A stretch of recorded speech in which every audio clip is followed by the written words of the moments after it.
அவர்கள் எதிர்க்கட்சிகள்னு கூட சொல்ல முடியாது, அதிமுகவை எதிர்க்கின்ற கட்சிகள்னு வச்சுக்கோங்களேன். அவங்க உண்மையிலுமே ஒரு கோமாளிகள். இந்த கோமாளிகள் தான் முன்னாடி ஒரு 6 மாதத்துக்கு முன்னாடி வரைக்கும் என்ன சொல்லிட்டு இருந்தாங்கன்னா, முதல் முறையாக ஒரு கொங்கு மண்டலத்தை அவர் தேர்ந்தெடுக்க காரணம் என்ன? ஏன் கொங்கு மண்டலத்தை தக்க வைத்து கொண்டால் போதுமா அப்படின்ற போல நினைக்கிறாரா? இல்லை, இதெல்லாம் நீங்கள் மீடியா நேரேட்டிவ் ஒரு செட் பண்ணுற ஒரு நேரேட்டிவ் சார். திருமாவளவன் சொல்லியிருக்காரு, அதிமுக எங்களுடைய தோழமை கட்சி தான் சார். இந்த வடிவேலு ஒரு படத்தில் காலையில் அம்மா அப்பாவுக்கு தீபமெல்லாம் ஏற்றி சாமியெல்லாம் கும்பிட்டு போவார். சாயந்தரம் வந்தோடனே அதே அம்மா அப்பாவை தூக்கி போட்டு மிதிப்பார். அதுதான் திருமாவளவனோட கதி இன்னைக்கு. திமுகவுக்கு வெளியில இருந்தெல்லாம் யாரும் ஆப்பு வைக்க வேண்டாம். திமுகவை அழிக்கிறதுக்கு வெளியிலேருந்து பெரிய சக்திகள்லாம் வேண்டாம். திமுக தன்னைத்தானே அழிச்சுக்கும், அதுதான் அதோட இயல்பு. இவங்க ஒன்று பேசுவாங்க சுயமரியாதைன்னு. ஆனால் திமுகங்கிற கட்சிக்கே சுயமரியாதை இல்லை அப்படிங்கிறது தான் உண்மை. அதான் மீடியா அதிமுகவுக்கு எவ்வளோ எதிராக வேலை பார்க்குறாங்கன்னு. மீடியா எதிராக இருக்கு மிக நிச்சயமா. இதைத்தான் முந்தானத்து அந்த முடக்கப்பட்ட செந்தில் பாலாஜிக்கு ஒரு சப்போர்ட்டிவ் சிஸ்டமாக இவர் போயிருப்பார். ஒருவேளை உதயநிதி போனது அங்கே அந்த 10 ரூபா கலெக்ஷனை வாங்கிட்டு வரது கூட போயிருந்துக்கலாம். அது யாருக்கு தெரியும்? பாமகவுக்கு அந்த இடத்துல ஒரு பலம் இல்லாத இடம், சரிங்களா? அந்த இடத்துல நீங்கள் நின்றுட்டு நான் ஜெயிச்சிட்டேன், மக்கள் ஆதரவோடு தான் ஜெயிச்சிட்டேன்னா அந்த தொகுதியில் தான் முதல்ல ஒரு கஸ்டோடியல் டெத்து நடக்குது. உதயநிதி அங்கே போய் என்ன செஞ்சு கழிச்சார்?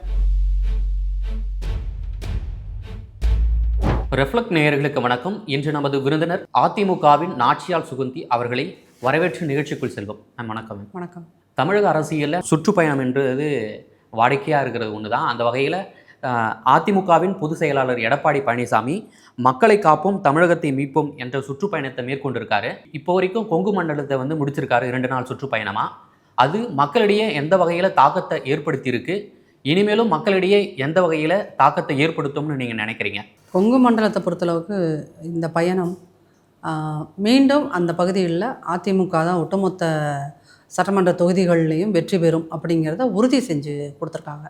ஏன்னா அது கொங்கு மண்டலத்தில் நடைபெற்ற அந்த 2 நாள் சுற்றுப்பயணத்தில் அதிமுக கட்சிக்காரர்கள் மட்டுமின்றி ஒட்டுமொத்த பொதுமக்களுமே கலந்துக்கிட்டாங்க. அதுதான் அங்கே தான் ஒரு மிகப்பெரிய எழுச்சி உருவாகி இருந்துச்சு அப்படின்னு இன்றைக்கி அவருடைய அறிக்கையில் கூட, எங்கள் பொதுச் செயலாளர் அவருடைய அறிக்கையில் கூட அதை தான் குறிப்பிட்டிருக்காரு. மக்கள் தன்னெழுச்சியாக நிறைய பேர் கலந்துக்கிட்டாங்க. அதுதான் அங்கே இருக்கிறது. அவரை பார்க்கறதுக்கு நிறைய பேர் ஆர்வமாக வந்தாங்க. அந்த ஆர்வமாக வந்ததில் என்னென்னா, இங்கே திமுக அவர் உருவாக்குற பொய் என்ன அப்படின்னு கேட்டிங்கன்னா, இளைஞர்களே அதிமுகவில் இல்லை, இளைஞர்களோட சப்போர்ட் அதிமுகவுக்கு இல்லை அப்படிங்கிற மாதிரியான பொய்யெல்லாம் திரும்ப திரும்ப அவங்க ஒரு நேரேட்டிவ் செட் பண்ணி அதை சொல்லிக்கிட்டு இருக்காங்க. ஆனால் உண்மை என்ன அப்படின்னு பார்த்தீங்கன்னா, இந்த 2 நாள் கோவை சுற்றுப்பயணத்தில் குழந்தைகள்லேருந்து முதியவர்கள் வரை எல்லாருமே அந்த கூட்டத்தில் கலந்துக்கிட்டாங்க.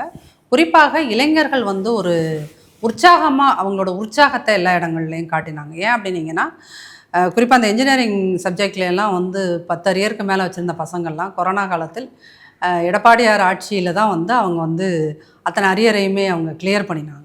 அந்த ஒரு காரணத்துக்காகவே எடப்பாடியாரை சப்போர்ட் பண்ணுற இளைஞர்கள் ரொம்ப அதிகரிச்சிருக்கிறாங்க.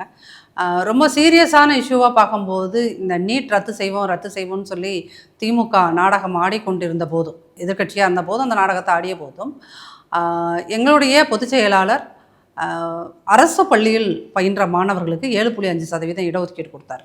அதன் மூலமாக இன்றைக்கி பல நூறு மாணவர்கள் அரசு பள்ளியில் பயின்றவர்கள், பல நூறு மாணவர்கள் மாணவிகள் மருத்துவர்களாக மாறியிருக்கிறார்கள்.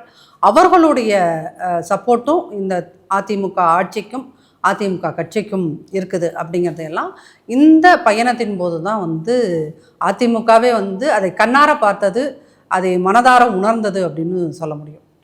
மேம், அதிமுக கொங்கு மண்டலத்தில் ஒரு பலமான பகுதியாக தான் இருக்குது.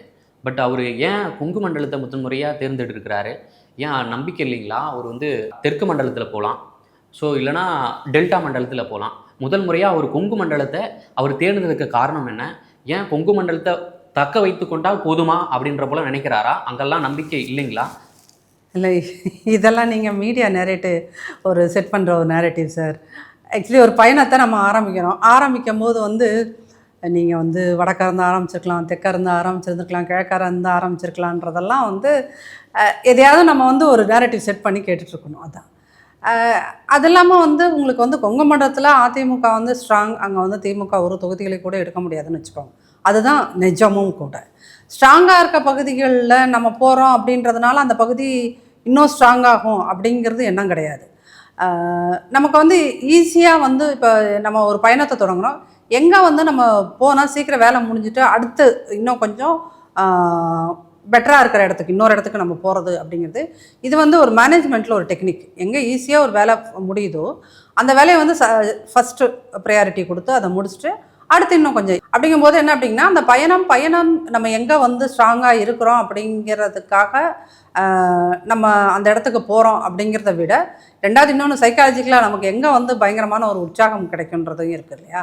ஸோ அது அந்த ஃபஸ்ட்டு கிடைக்கிற உற்சாகம் நமக்கு அந்த வழி பயணம் கடைசி வரைக்கும் இது 4 சுற்று 5 சுற்று பயணங்கள் இப்போ அடுத்தடுத்து மேற்கொள்ள போகிறார். அப்போது எல்லாம் ஏன்னா 234 சட்டமன்ற தொகுதியும் தான் நம்ம கவர் பண்ணி ஆக போகிறோம். அப்போ அந்த 234 சட்டமன்ற தொகுதிகளையும் கவர் பண்ணுறோம் அப்படிங்கும்போது அது வந்து கோயம்புத்தூரில் ஆரம்பித்தது சென்டிமெண்ட்டாக இருக்கணும், அதுவாக இருக்கணும், இதுவாக இருக்கணும்லாம் கிடையாது. அது ஒரு பூஸ்டர், அவ்வளோதான். Okay ma'am. அதிமுக பாஜக கூட்டணி அமைஞ்சதுலேருந்தே எதிர்க்கட்சிகள் வந்து இந்த கூட்டணி இணக்கமாக இல்லை அப்படின்ற ஒரு குற்றச்சாட்டை முன்வைச்சுன்னு வராங்க. சார், இந்த நம்ம தமிழ்நாட்டு எதிர்க்கட்சிகள் மாதிரியான ஒரு கோமாளி, இந்த அதிமுகவை எதிர்க்கின்ற கட்சிகள், அவர்கள் எதிர்க்கட்சிகள்னு கூட சொல்ல முடியாதா, அதிமுகவை எதிர்க்கின்ற கட்சிகள்னு வச்சுக்கோங்களேன்.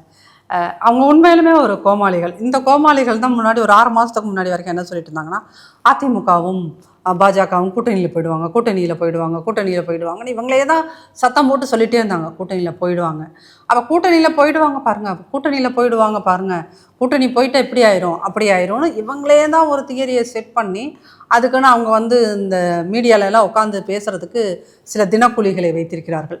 அந்த தினக்கூலிகள் வழியாக வந்து அந்த தினக்கூலிகள் வந்து மீடியாவில் உட்காந்துக்கிட்டு ஒவ்வொரு அந்த 7 மணிக்கு ஆரம்பித்து 10 மணி வரைக்கும் போவாங்க. அந்த ஒவ்வொரு தொலைக்காட்சிக்கும் ஒவ்வொரு தினக்கூலியோ ஒவ்வொருத்தரும் அனுப்புவாங்கன்னு வச்சுக்கலாம். அந்த தினக்கூலிகள் போட்ட ஆட்டமா, ஐயோ அப்பா போய் சேர்ந்துருவாங்க சார், அப்படி சார் இப்படி சார்னு. சரி, இப்போ நீங்கள் சொன்ன மாதிரியே தான் போய் சேர்ந்தாச்சு.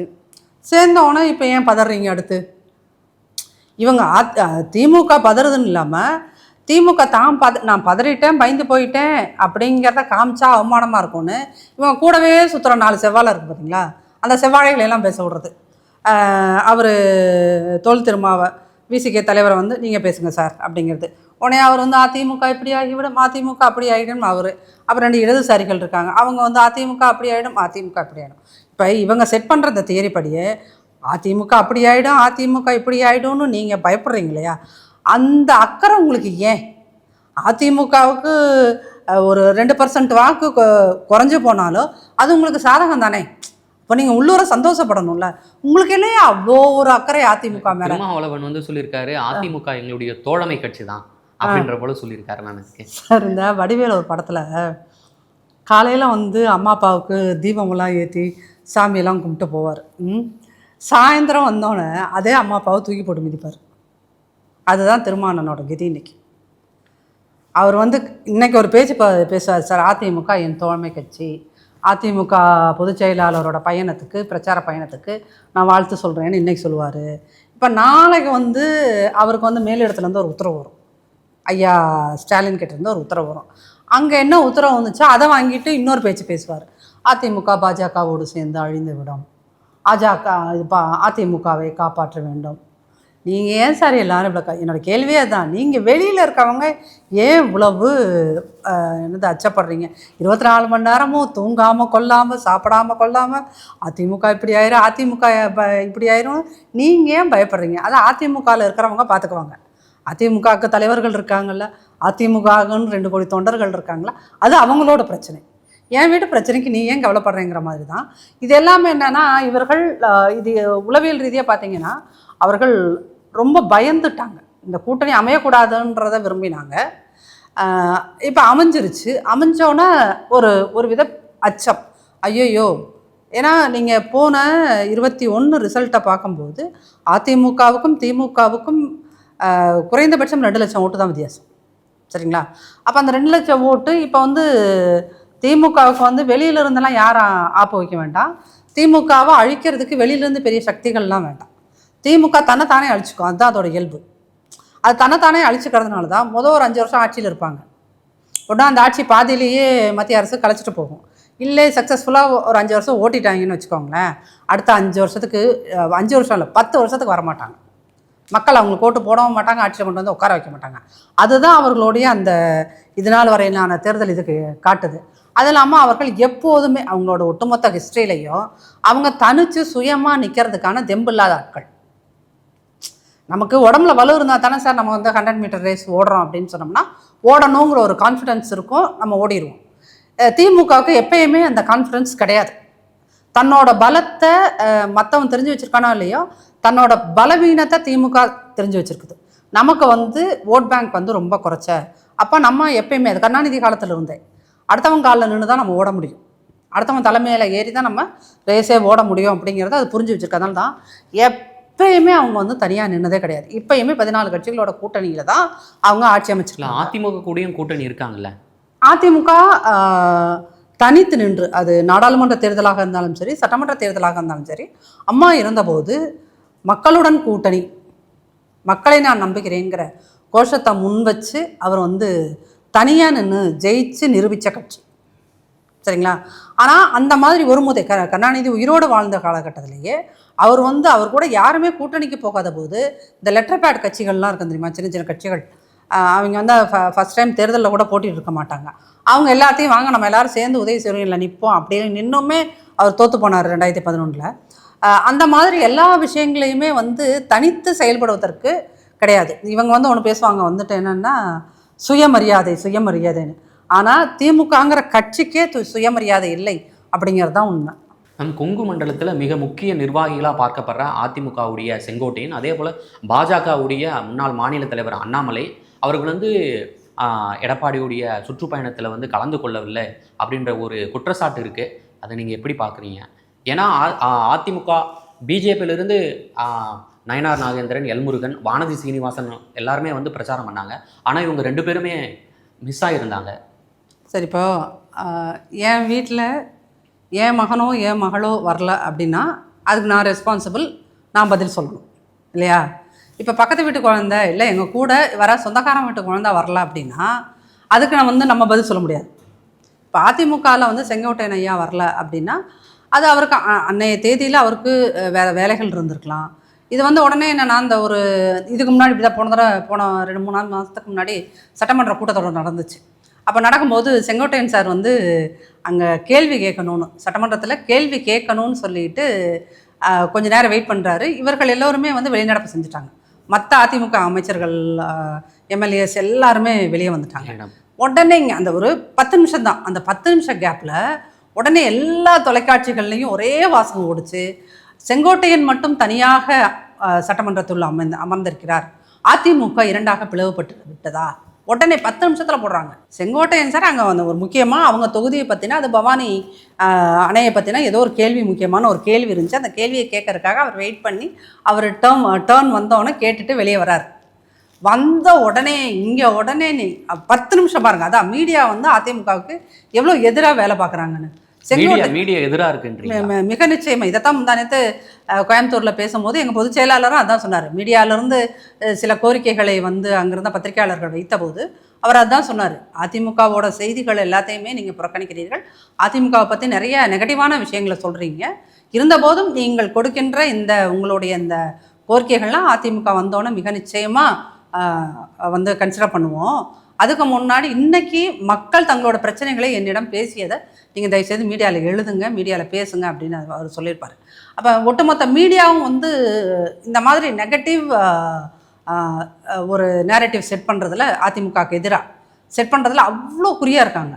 அது ஏன் அப்படின்னு பார்த்தீங்கன்னா அவங்க எல்லாருமே வந்து சபரீசன்ட்டையும் ஒரு பேமெண்ட் வாங்கிக்கிறாங்க. இப்போ கூட நீங்கள் பார்த்தீங்கன்னா இப்போ இந்த 2-3 நாள் நியூஸ் பேப்பர்லாம் எடுத்து பார்த்தீங்கன்னா எங்களுடைய பொதுச் செயலாளர் இந்த சுற்றுப்பயணம் போவது அப்படிங்கிறது ஒரு ப்ரைம் நியூஸாக எந்த பத்திரிகையிலையுமே வராது.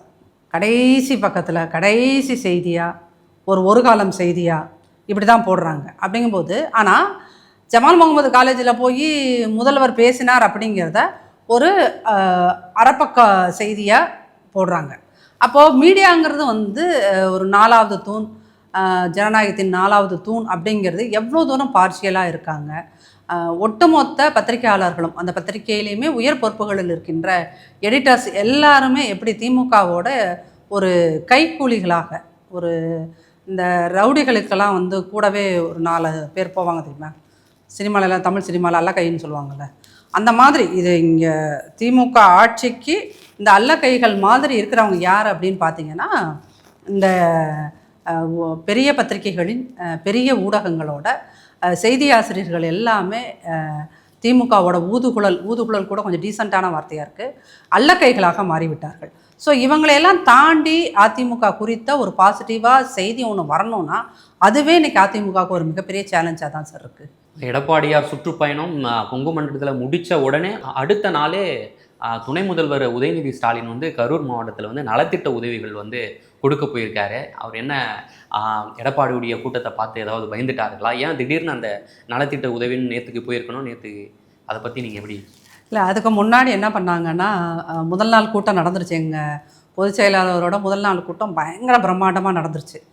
அதை பார்த்த அடுத்த நாள் ஒட்டுமொத்தமாக ஒரு 10 துறைகளை கூப்பிட்டு முதல்வர் அவர் வந்து ஒரு கூட்டம் போடுறார். ஒரு வந்து நாங்கள் ஒரு கண்காணிக்கிறோம், ஒரு ரெவ்யூ மீட்டிங் மாதிரி நாங்கள் போடுறோம் 10 துறைகளுக்குன்னு சொல்லி அதை போட்டுக்கிட்டு இருக்காரு. அப்போ இதுவே உங்களுக்கு தெரியுது இல்லையா, நம்ம எவ்வளோ தூரம் அவங்க வந்து அதிமுகவுக்கு கூடுகின்ற கூட்டத்தை பார்த்து அவர்கள் எவ்வளவு தூரம் பயந்து போயிருந்தால் முதல்வர் உடனே 10 துறைகளை கூப்பிட்டு அதனுடைய செயலாளர்களை கூப்பிட்டு ஒவ்வொரு ஐஏஎஸ் ஆஃபீஸர்ஸையும் வச்சு துறையில் நீங்கள் இதை செய்யணும் அதை செய்யணும்னு சொல்கிறாங்க. தமிழில் ஒன்று சொல்லுவாங்க, சாக போகிற நேரத்தில் சங்கரான்னு சொல்கிறான் அப்படிம்பாங்க.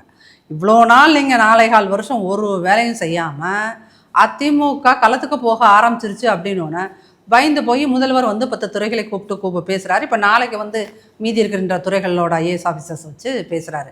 அப்படிங்கும்போது இப்போ உதயநிதி வந்து கரூருக்கு போய் அவர் நலத்திட்ட உதவிகள் கொடுத்த உடனே மக்கள் ஐயோ உதயநிதி பாரு வந்துட்டாரெலாம் மனசு மாற மாட்டாங்க.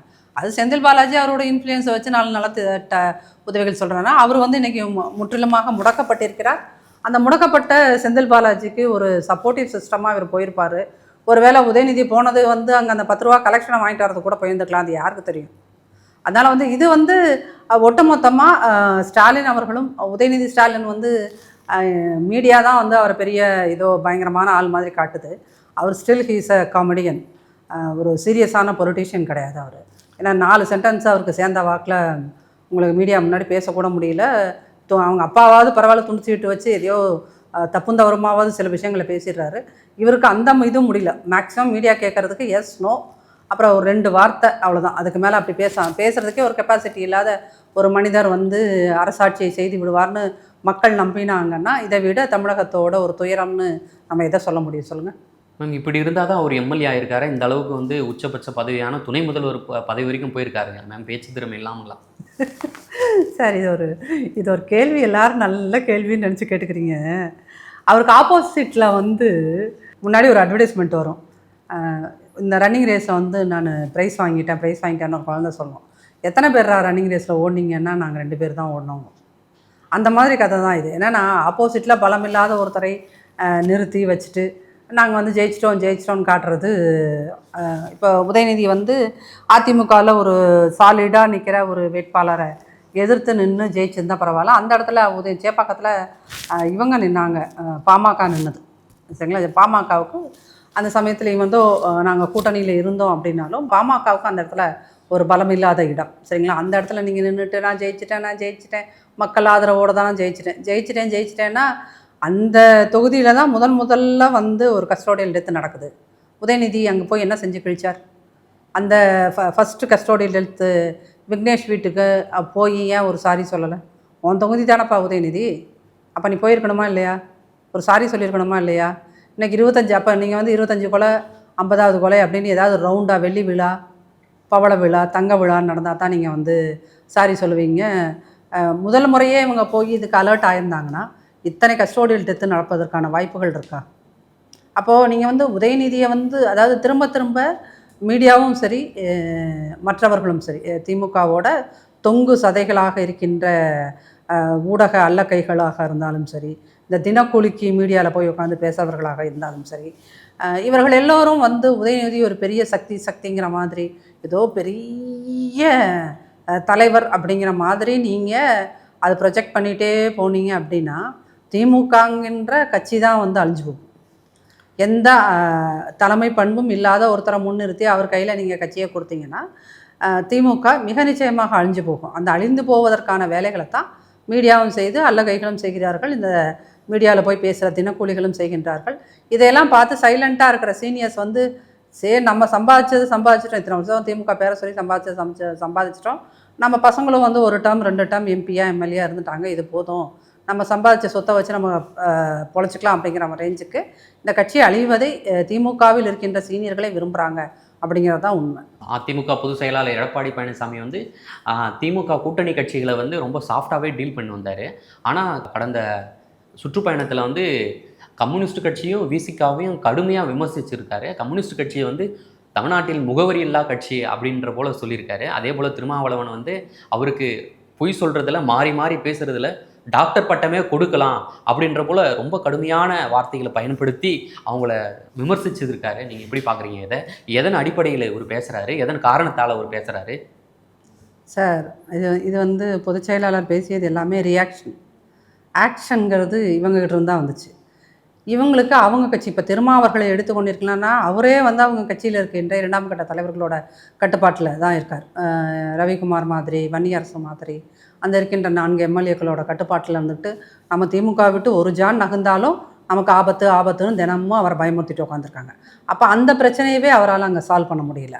வேங்கவையில் சமூகத்தில் நடக்கின்ற, தமிழ்நாட்டுக்குள் நடக்கின்ற சாதிய பிரச்சனைகளுக்கு எதிராக திமுகவை எதிர்த்துட்டு திருமாவர்களால் எந்த ஒரு வேலையையும் செய்ய முடியல. அதுதான் இன்றைக்கி நிலைமை. அப்போ உங்களுக்கே 1008 சிக்கல் இருக்குது.